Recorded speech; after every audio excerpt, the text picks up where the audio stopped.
우리는 이리 가운데에 보냄받은 양이라는 제목으로 계속 은혜를 나누겠습니다. 예수님께서 사도들을 이 세상에 보내십니다. 그런데 그것을 양을 이리 가운데에 보냄과 같이 하셨습니다. 그러면서 너희는 그렇게 세상 가운데 가서 뱀같이 지혜롭고 또 비둘기같이 순결해라 라고 말씀을 합니다. 그러면 정말 이렇게 세상 가운데에 양으로, 그 이리 가운데에 양으로 보냄받은 그 사도들이요, 예수님의 명령대로 살아낼 그 실력이 있을까요? 오늘 본문을 보면 그 실력이 이 사도들에게 있지 않다는 것을 이미 이렇게 표현합니다. 양을 이리 가운데에 보냄과 같다. 양으로서 가는 것이죠. 그런데 그 양을 바로 이리 가운데에, 그러한 양인 저와 여러분을 이리 가운데로 보내신다라는 겁니다. 이것은 사지로 내몬다라는 것이죠.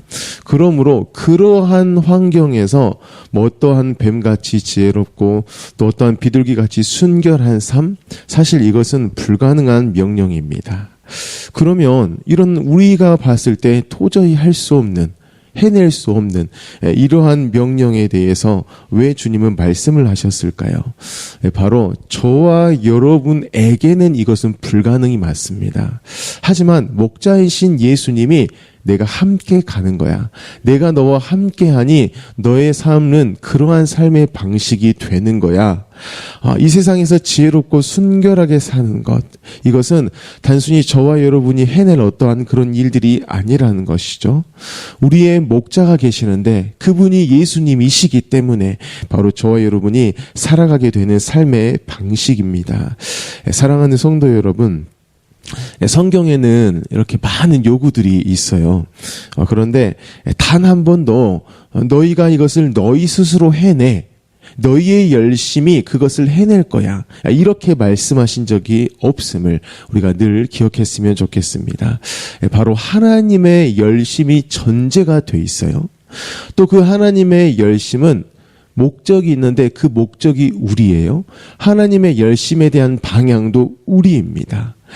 그 하나님의 열심이 철저히 우리를 향하여서 또 우리를 위하여서 일하고 계시니 비로소 그 요구들을 하시는 것이고, 그 요구들을 우리가 볼 때에 하나님이 나와 함께 하신다라는 것을 우리의 삶 가운데에서 실제적이고 구체적으로 경험케 하시려고 이런 요구를 하시는구나, 곧바로 이렇게 이해하시면 좋겠습니다.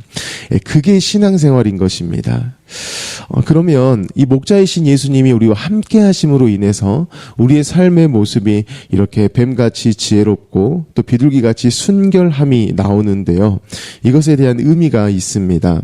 뱀같이 지혜롭다라는 것은 분별력을 의미합니다. 또 비둘기같이 순결하다라는 것은 섞이지 않음, 이것을 의미합니다. 즉 목자와 함께하는 양은 이 세상에서요, 분별력을 가지고 살아요. 목자이신 예수님이 함께 하시는 인생은요, 이 세상에 분명히 속해 있습니다. 하지만 이 세상에 섞여서 살아가지 않습니다. 이것을 이사야가 53장 6절에 이렇게 말씀을 합니다. 우리는 다 양 같아서 그릇 행하여 각기 제 길로 갔거늘 여호와께서는 우리 모두의 죄악을 그에게 담당시키셨도다. 그가 곤욕을 당하여 괴로울 때에도 그의 입을 열지 아니하였으며 마치 도수장으로 끌려가는 어린 양과 털 깎는 자 앞에서 잠잠한 양같이 그의 입을 열지 아니하였도다 라고 말씀합니다.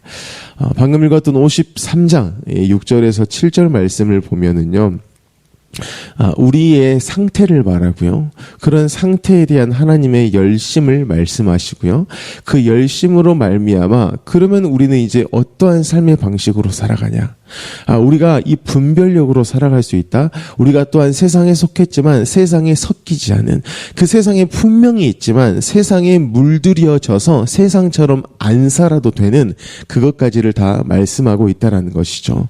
여기에 보면 우리가 다 양 같아서 그릇 행하여 각기 제 길로 갔다라고 말씀합니다. 이게 뭐냐? 목자이신 예수님의 양으로서 살아가는 우리인데 그런 우리가 목자를 버린 것입니다. 목자를 떠나버린 것이죠. 이게 죄인입니다. 그런데 그 죄인에게 대하여서 하나님은 여전한 마음을 가지고 계세요. 그래서 하신 일이 뭐냐? 예수님을 보내셨는데 예수님을 어린 양으로 보내셨습니다. 이 어린 양이라는 것은 양인 우리를 위한 하나님의 해결 방법인 것이죠. 우리가 양인데 죄 가운데 있어요. 목자를 떠나 있어요. 그래서 죄 없는 양으로 보내셔서 우리를 구원하신 것이죠. 우리의 죄악을 어린 양께 담당시키셨다라는 겁니다. 그렇게 우리에게 온 것이 구원인 것을 말씀합니다. 그런데 이 53장 가운데에서 이런 어떤 구원의 내용은 우리가 잘 알아요. 우리가 죄를 지었고 또 죄인이고 그래서 예수님이 죄를 해결하셨다. 그런데 이 구원 자체를 말씀하는 것과 더불어서 그 구원받은 인생은 그러면 대체 어떠한 삶을 살아가느냐? 양 스스로가 아닌 목자가 함께 하시는 그 양인데 그 양이 이리가 드글드글거리는 그 세상에서 대체 어떻게 뱀같이 지혜롭게 또 비둘기같이 순결하게 어떻게 살아갈 수 있냐에 대한 이 구원받은 자의 삶의 방식까지를 말씀하고 있습니다. 바로 하나님이 분별하시는 것을 53장이 말하고 있는데요. 그게 뭐냐? 죄 또 의입니다. 바로 죄와 의에 대해서 분별을 하고 계십니다. 우리는 다 양 같아서 그릇 행하여 각기 제 길로 갔다 말씀해요. 여러분, 목자를 떠난 양, 그게 죄입니다. 이게 뭐냐면 양은 철저하게 목자의 인도를 따라가는 것이에요. 그게 양입니다. 그런데 양이 어떻게 해버렸냐? 목자를 떠난 것이죠. 이것은 단순히 그냥 목자는 저기 있고 양은 여기 있다라는 그 분리된 이것만을 뜻하는 것이 아닙니다. 양이요, 내 인도를 따라서 내가 간 거예요. 그게 구체적인 의미입니다. 내가 내 삶의 주인으로 알고 내 삶에 대한 책임을 가지고 내 열심으로 살아가는 것, 이게 바로 목자를 떠난 양이고 그것을 하나님께서는 죄다 이렇게 말씀해요.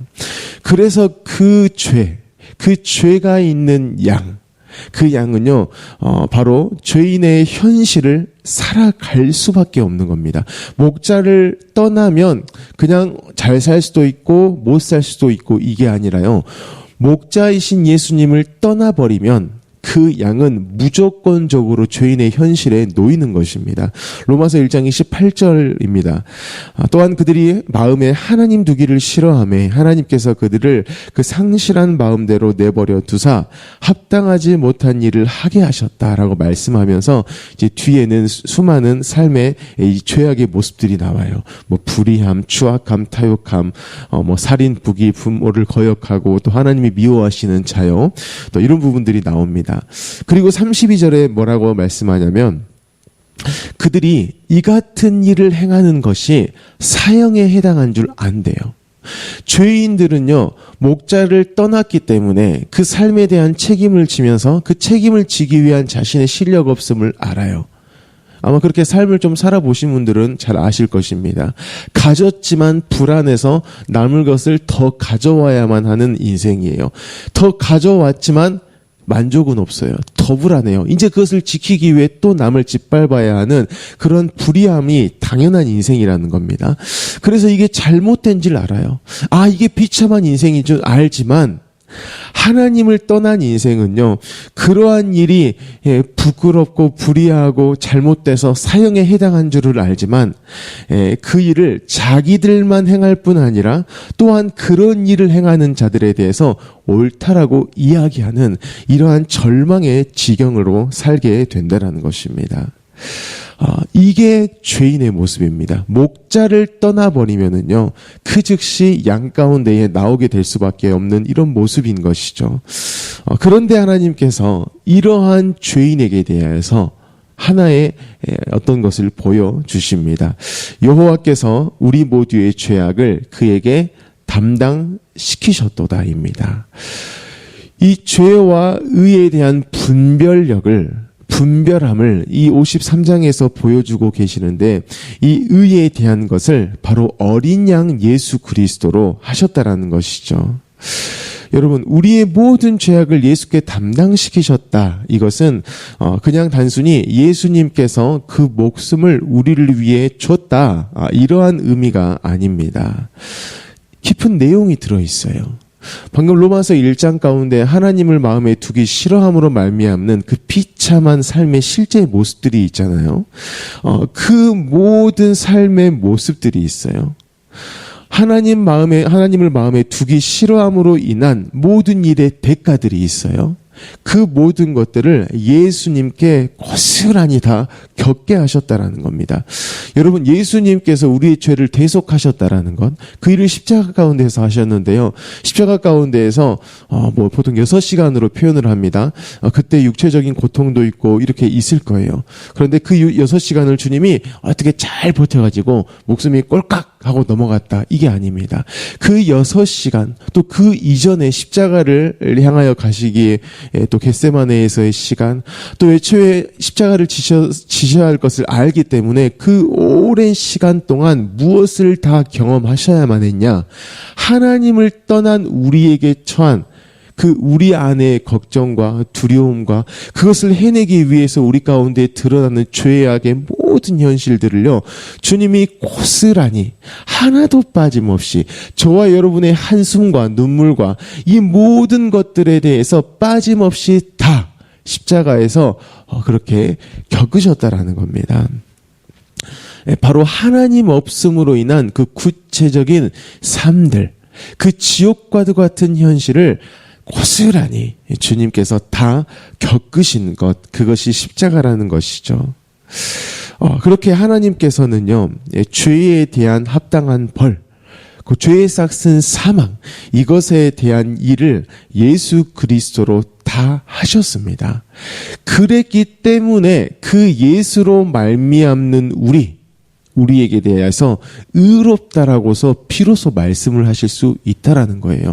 하나님이시니까 그냥 너희 의로워, 그렇게 하자, 이룰 수 없어요.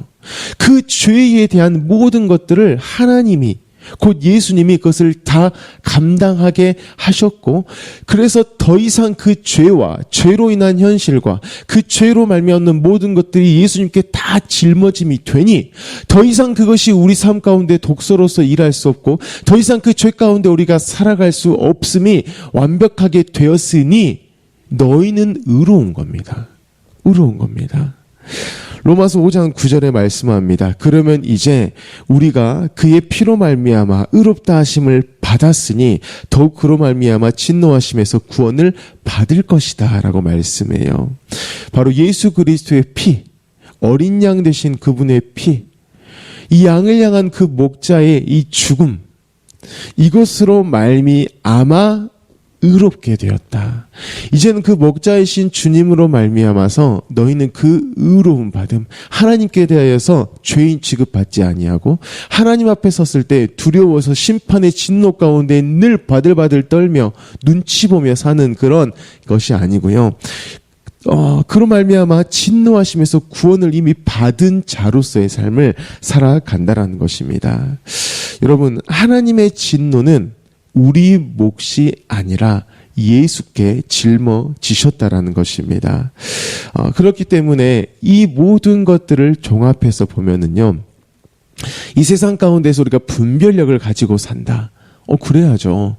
뱀같이 지혜롭고, 이게 옳고 저게 그르다, 이게 덜 손해보고, 이것이 분별력이 아닙니다. 바로 죄가 무엇인지, 그에 대한 하나님의 일하심으로 말미암아 우리가 얻은 의가 무엇인지를 알고 그것을 알게 하시는 유일한 분, 그 예수 그리스도로 우리에게 주어진 삶을 사는 것이 바로 뱀같이 지혜로움으로 이 세상을 살아가는 것입니다. 또 두 번째로 순결함에 대해서 말씀을 하십니다. 7절에 그가 곤욕을 당하여 괴로울 때도 그의 입을 열지 아니하였으며 마치 도수장으로 끌려가는 어린 양과 털 깎는 자 앞에서 잠잠한 양같이 그의 입을 열지 아니하였도다라고 말씀합니다. 여러분, 순결함은 분명히 세상에 속했어요. 하지만 그 속한 세상에 섞이지 않았음을 말하는 것입니다.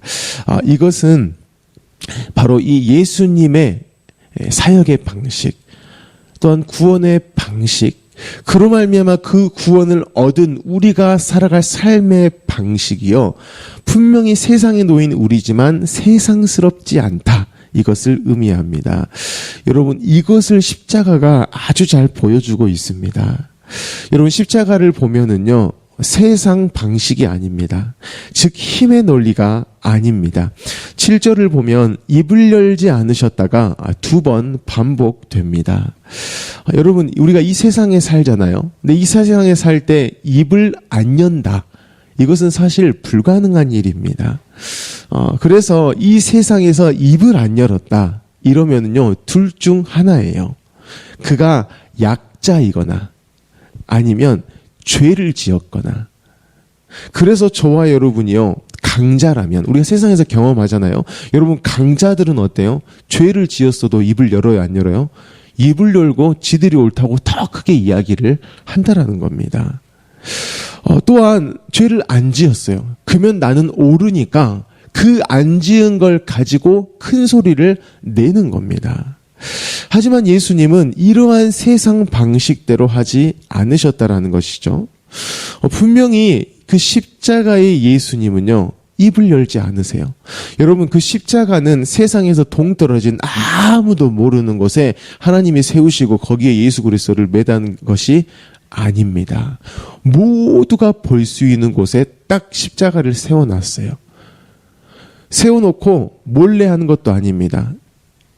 예수님이 애초에 이제 일주일간 그 사역을 하셨던 부분을 보면 모든 사람의 집중되도록 돼 있습니다. 예루살렘에 입성하시고 나서 또 무화과를 저주하시고 이렇게 하시는 모든 성전을 또 정결케 하시고, 그러고 나서 금요일 날 이제 예수님이 십자가에 지시는 것이요, 세상의 딱 중심에 모두가 볼 수 있도록 딱 세워진 그 십자가라는 것이죠. 하지만 그 세상에 속해 있지만 세상에 물들지 않으셨다라는 것입니다. 그곳에서 침묵하신 것이죠. 로마를 이 힘으로 물리치질 못할 약자여서 그러셨을까요? 아니면 예수님이 진짜 요만큼이라도 죄인이셔가지고 그래도 본인이 십자가를 내 죄 때문에, 예수님이 죄인이어서 감당할 죄이기 때문에 내가 죄인이니까 인정해 라고 해서 입을 안 여신 것일까요? 둘 다 아닙니다. 예수님은 뭐 강자 정도가 아니시죠. 창조주이십니다. 천지전능하시는 하나님이신데 또 죄가 없으신데 입을 열지 않으셨다라는 것. 세상에 속하셨지만 이 세상 논리, 이 세상 힘의 논리, 이것으로 삶을 살지 않으셨다라는 것입니다. 왜 주님은 그렇게 하셨냐? 바로 그것이 하나님의 나라이기 때문에 그렇습니다. 여러분, 하나님의 나라는 이런 나라예요. 로마서 5장 8절에 우리가 아직 죄인 되었을 때에 그리스도께서 우리를 위하여 죽으심으로 하나님께서 우리에 대한 자기의 사랑을 확증하셨느니라입니다. 여러분, 우리를 사랑하셨는데요, 우리가 사랑할 만해서 사랑하신 것이 아닙니다. 죄인일 때 이미 사랑을 하셨고요, 그 죄인이 전혀 나아질 기미가 없었을 때에 그때 사랑하셨습니다. 그래서 죽으신 것이죠. 그러한 사랑, 이것이 하나님 나라의 방식이기 때문에, 그리고 이 땅 가운데 그 나라이신 예수 그리스도와 그렇게 임하셨기에 예수님은 그것을 보여주시는 것입니다. 여러분, 이 사랑이라는 것의 실제는요, 오래 참음이죠. 고린도전서 13장의 사랑은 오래 참고 온유하고 쭉 가고 마지막에 참고 견디는 이라입니다. 사실 예수님께서 그 십자가 가운데에 그 세상에 속해 계시지만 비둘기처럼 순결하신 겁니다. 결코 그 세상의 어떠함으로 사람들에게 대하는 것이 아니에요. 오랜 고통으로, 여전한 고통으로 그들에 대해서 참아주시고 그래도 그들에 대한 사랑을 그렇게 보여주셨다라는 것이죠. 사랑하는 성도 여러분, 예수님은 세상에 속하셨지만 세상에 물들지 않으셨습니다. 계속해서 보여주시는 것이요, 하나님의 사랑이 무엇인가예요. 그러므로 목자이신 예수님과 함께하는 양이 그 세상 가운데 속해서 이 세상에 물들어지지 않았다, 이것을 보여주는 것은요, 목자스럽게 하는 겁니다. 사실 목자이신 예수님이 우리를 대하신 태도가 이것입니다. 우리에게 대해 정죄하시지 않아요. 우리 여전히 사랑해 주세요. 계속 품어주시는 것이죠. 그것으로 너희가 이 이리 같은 세상 가운데서 살아가라, 이렇게 말씀을 하고 계십니다.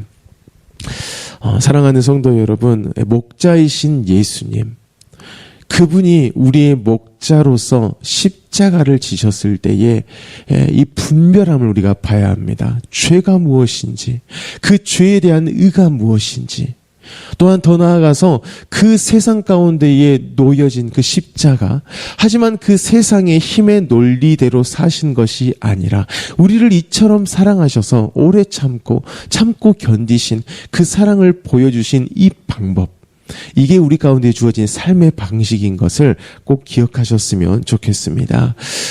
이 삶 우리가 살아낼 수 없어요. 이리 같은 세상에 양을 보냈다라는 건 그냥 잡아먹히는 겁니다. 저와 여러분이 목자이신 예수님을 놓쳐버려요. 우리가 새벽에 나와서 기도하고 했지만 또 오늘 오전과 오후에 있을 순간의 삶 가운데에 내가 누군지, 하나님으로 말미암는 내가 누군지를 모르면은요, 우리는 그 즉시 이리한테 잡아 먹히는 겁니다. 바로 죄가 무엇인지 의가 무엇인지를 모르고요, 바로 내 입을 열어서 또 상대를 정죄하고 또 상대를 그렇게 대한다라는 겁니다. 그래서 우리에게 필요한 분은 오직 예수 그리스도이십니다. 그렇게 그 예수님과 동행함으로써 이 뱀같이 지혜롭고 비둘기같이 순결한 삶을 살아가는 저와 여러분의 이 복된 하루 되시기를 예수님의 이름으로 축복합니다. 아멘. 우리 시간 함께 기도하겠습니다. 주신 말씀을 가지고 기도하실 때에 하나님, 죄인의 현실을 우리 가운데 언제나 말씀하시니 감사합니다. 하나님, 죄인이라는 것은 예수 그리스도가 없으면 언제나 죄인으로서 사는 것이 마땅한 것입니다. 하나님, 그 죄의 비참한 현실을 늘 우리에게 말씀하여 주시니 감사합니다.